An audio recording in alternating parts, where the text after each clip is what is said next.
Hi, everybody, and welcome to another edition of The Generalist, your favorite show where we just talk about things to talk about things, information for information's sake. I'm The Generalist, as you know, and today's topic is a little interesting, a little different from what we've been doing or talking about in recent weeks. Like we swaying off into the really niche today. Today's video is really about something that I found really fascinating, a pattern that I've seen in the last couple of Sundays on my way to church or just outside the church building. I'm guilty of it as well, as I'm sure some of you are guilty of it. But I noticed that whenever, I go to church, and I need to preface this, this video might have cultural connotations to it. It might have certain ethnic connotations to it. So it's really important that you listen to what I am saying and don't draw your own inferences onto what I'm not saying. Because we are going to delve into culture. We are going to delve into anthropology to answer today's question, the question that I had while I was, seeing this pattern on any given Sunday. Without further ado, what did I see? For those of you who might not know, I go to a church that has two tiers. So the church building has two tiers. There's a bottom tier, there's a top tier. So the later you arrive, and you see where I'm going with this, the later you arrive, the more likely you are going to be ushered into one of the top rows.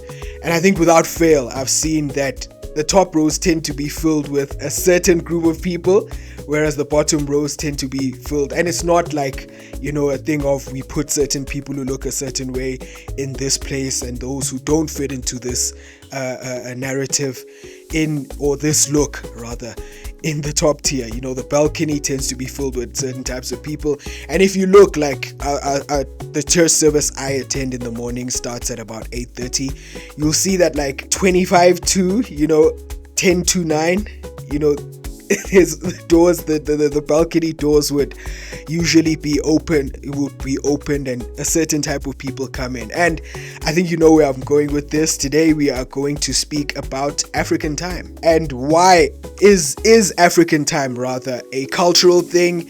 Is it an anthropological thing, big word? Or is it just people's attitudes that, certain people are disposed to respecting time in a way that people aren't?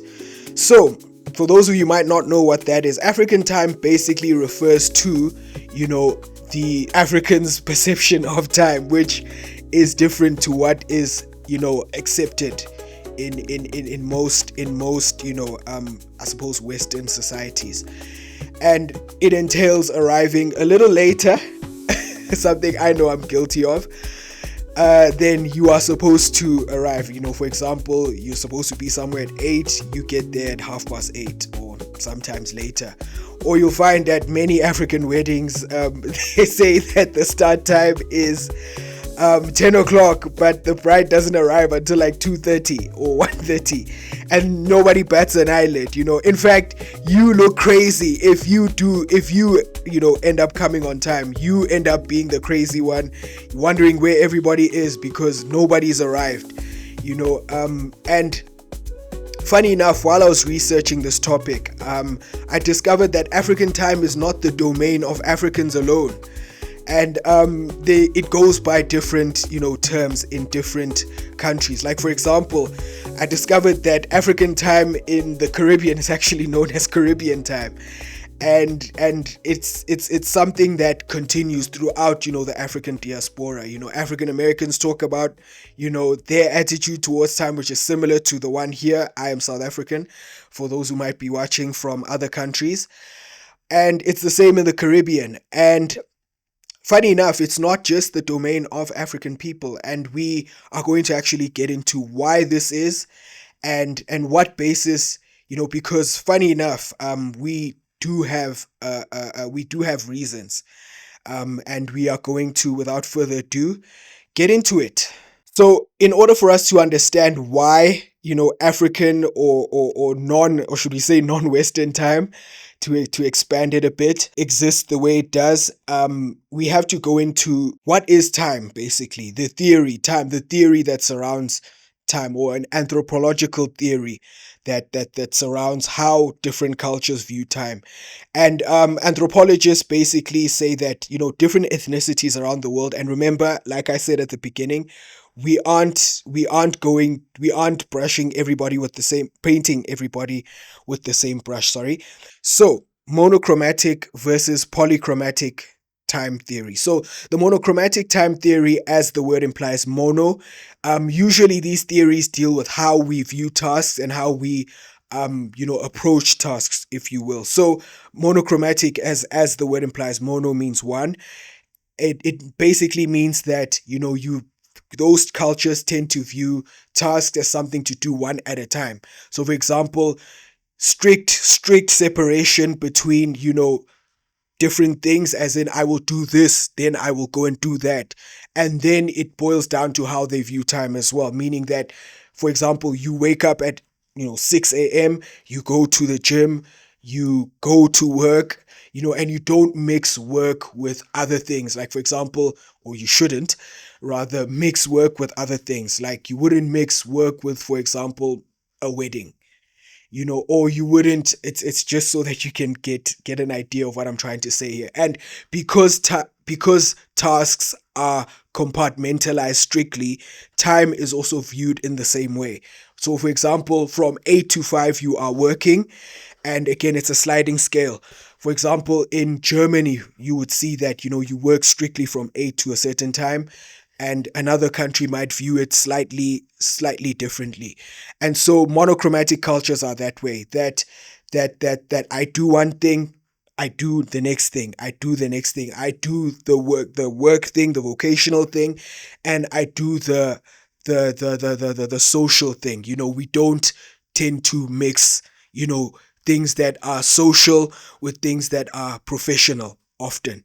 And that's on a sliding scale. And so I think you can get an idea of which cultures, tend to be monochromatic. And those would be the cultures that, as we know, our colonial past in certain countries, we know that the world was colonized by countries that were mainly, monochromatic, like the Brits, France. The US is a world power, which is, again, their leadership has generally been, comprised of people of monochromatic cultures. And so you can get the idea that monochromatic cultures tend to be, northern Western European. And so that informs the way that they view time. For example, if you are late to a meeting in Germany, for example, I mean, even here, but you get my point. I'm trying to give you an idea of which cultures tend to be more monochromatic than others. It is generally culturally frowned upon to, for example, in those cultures, to not be punctual, because they view time in that strict, compartmentalized way. So polychromatic cultures have a very different view of time. They are way more flexible in the way that they approach, time, and therefore that flexibility, informs the way that they perform tasks as well. So, for example, they can mix, a social activity or do business within a social activity.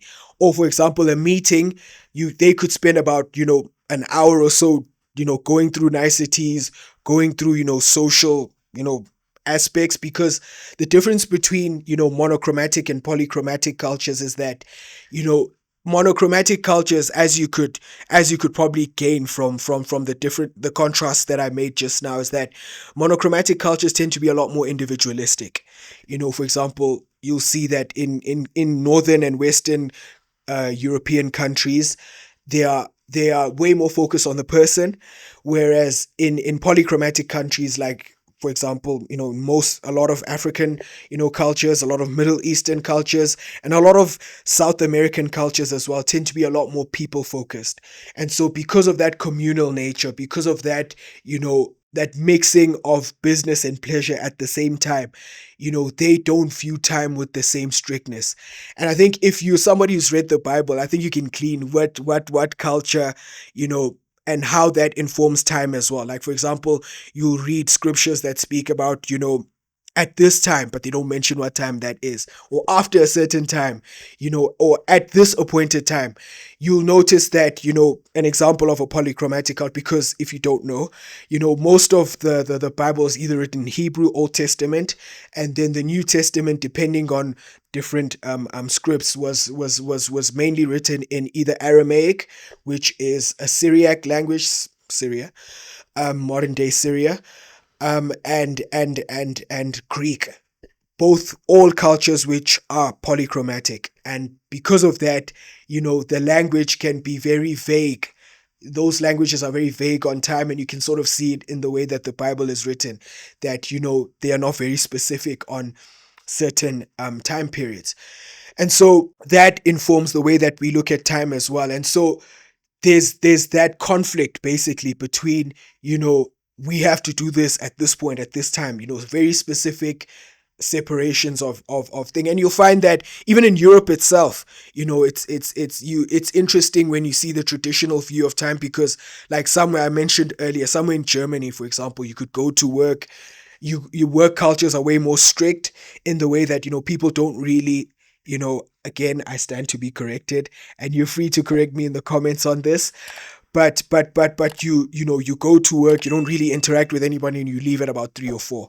Whereas Spain, traditionally, you come in at work a bit later, and you have much longer lunch breaks, and a work day in Spain tends to end much later, at around 8 or 9. But obviously things have changed as, cultures have, because of globalization and all of those things, have made it a lot more, homogenized. Now we know that we have very different views of time depending on your cultural background, and that informs, how we, approach coming to a certain event, things starting at a certain time that don't start the way that when at the time that they do. But it's also in the way that we communicate. So monochromatic and polychromatic, cultures also have different ways to communicate, and that informs their view of time as well. And that can broadly, again, a sliding scale, no absolutes, into high context and low context, communication styles on a sliding scale. So, in addition to how we view time, we can actually break it down to how we communicate as well. That informs, the attitudes towards time, because monochromatic and polychromatic cultures can also, on a sliding scale, be split between high context and low context communication styles. So it basically goes by, how you convey information, as you see with the context in those communication styles. So low context is linked to often monochromatic cultures, and low context basically means that what I say is what I mean. So what I say or what I communicate is what I communicate to you, rather. An example being that, I can say that, your shoes are ugly, and I mean what I say, your shoes are ugly. And low context cultures, for example, would be a country like Germany, again very monochromatic. The Netherlands is often, known for having very, blunt, very straightforward, curt ways of communication, just like their German counterparts, as well as Scandinavian countries. You'll also see that, the UK is also more on the low context side. However, less, low context than, say, the Netherlands or Sweden is, for example. And then a high context culture, by contrast, is it's not what I'm telling you, but also the context in which what is being said. And again, high context cultures are linked to polychromatic, cultures often. And they are also linked to, very communal, very people focused cultures that are community focused and not as individualistic. So, for example, oftentimes the poster child for high context cultures tends to be Japan. For example, somebody can say, I saw like a joke on YouTube like a couple of months ago, where somebody was saying, a Japanese person can say, "Oh, your child is really lively," and it's basically code for, get your child under control, that child is unruly. Or, please come back again, it's never come back to my house again. So it's not And I was while I was researching this, I actually came across another video that spoke about, this guy in the video was saying that he has a Japanese friend, and she was saying that that in Japan it's not only what you say or what is said to you, but the atmosphere basically of when the thing was said, and you'll even see it in the language as well, that they have specific words to refer to how you greet somebody older than you, somebody more senior than you at work. Whereas even in African cultures, I wouldn't, for example, I was very uncomfortable when somebody could say I can when somebody says, sorry, I could call them by their first name if they're older than me or significantly older than me, for example.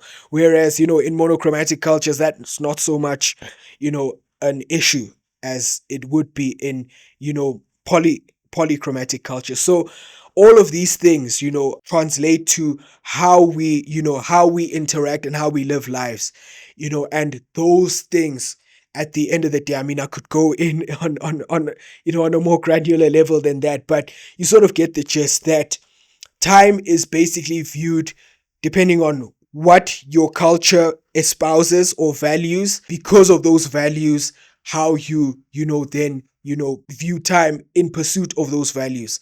So going back again, a polychromatic culture is very high context because they are very people, very communal people. Like, for example, amongst African cultures here in South Africa, there's a concept called Ubuntu. I know, I'm sure you've learned, if you're South African, you probably heard it to death in school. Or another way, if you're not South African, it takes a village to raise a person. A person is a person because of other people. And that's how African people view, time. Time is something to be spent, with other people, doing things communally with other people.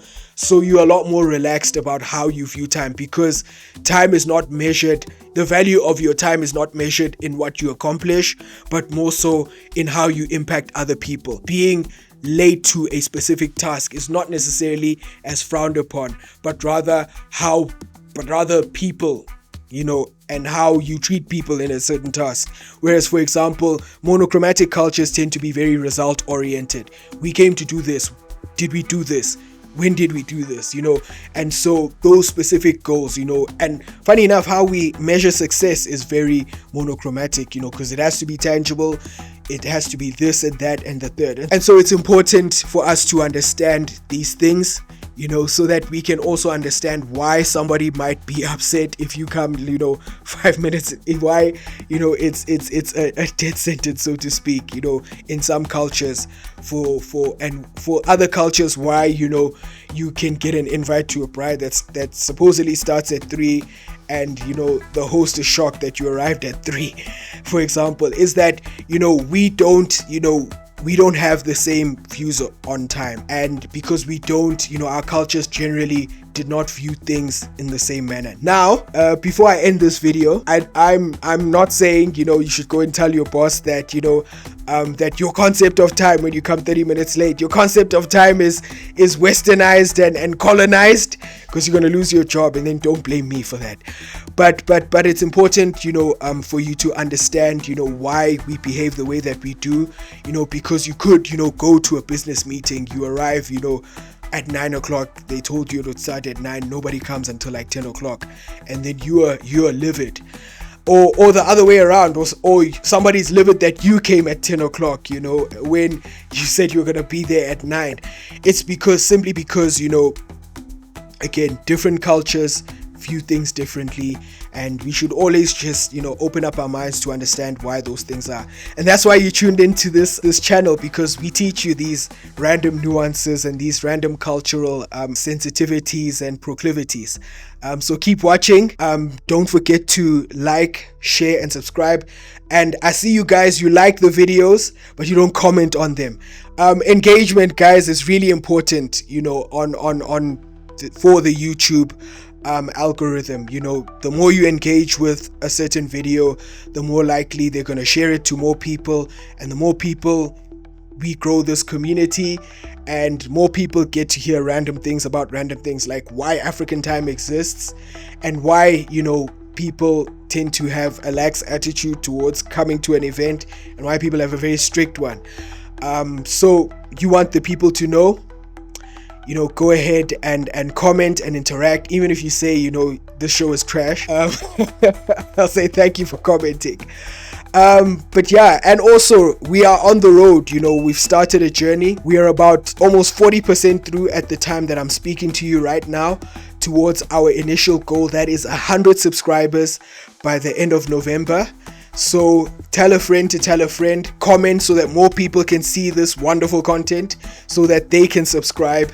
And you should subscribe if you haven't subscribed yet, and watch the video until the end, because that helps the algorithm too. Don't just watch 5 minutes, 10 seconds, and then leave it. The more you watch, the more you interact, the more you engage, the more this channel grows. And we want it to grow because we want more general stuff. We want more people to know these things. And thank you for watching, and I'll see you on the next one. Cheers.